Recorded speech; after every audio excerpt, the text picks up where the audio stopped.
What's up guys, Sal here. So when you combine a fast CPU with a fast and powerful graphics processor, you have the beginning of an awesome chip for a smartphone. That's what Qualcomm has been doing lately with their chipsets. Snapdragon processors are one of the best chipsets you can find in the mobile industry. Exynos is the second biggest name you hear in the Android space, but it doesn't stack up to what Qualcomm is doing in terms of performance. Samsung clearly understands it. They understand their chipset is inferior, and that's why they're joining forces with ARM as well as with AMD to bring a competitive SoC to the mobile market, a chipset that takes Samsung to the top yet again. Now, we've come across a benchmark leak a few months ago that promises to put Exynos on the map as it outperformed the Snapdragon's latest Adreno graphics by 3 times. But GPU is only a part of the package. If the CPU isn't good enough, the Exynos will keep falling behind even with the help of AMD. And that's the reason Samsung is also partnering with ARM to use their new and improved powerful Cortex X1 cores for CPU.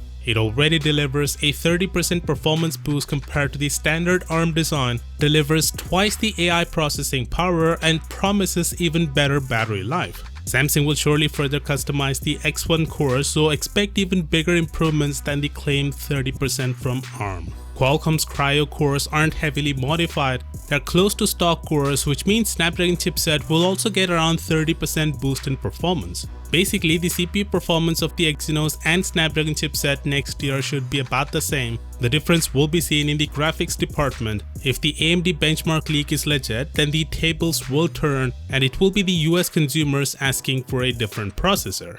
That being said, here are some things I want to clarify about next year's flagship processor. First, there's a report that Samsung is set to completely ditch the Snapdragon 875 when it releases the Galaxy S21 next year, which is highly unlikely in my opinion. It originated from this guy who barely has any track record.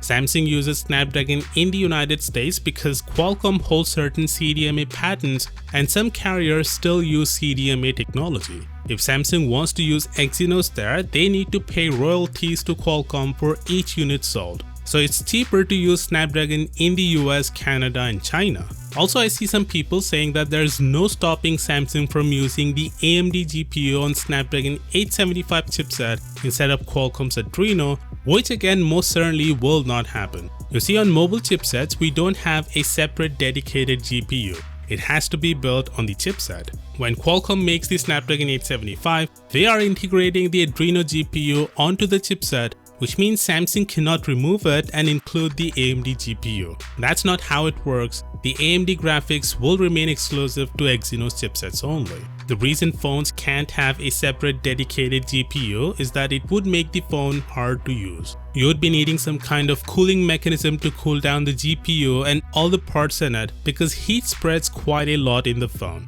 Also, it will need a lot of power and will take a lot of precious space inside. Thus, with current technology, it's not just practical to use a dedicated GPU in a smartphone. And that's why the AMD GPU on next year's Exynos will be integrated into the chipset. It won't be separate. Anyway, let me know what you think about this down in the comments. And as always, I'll see you tomorrow.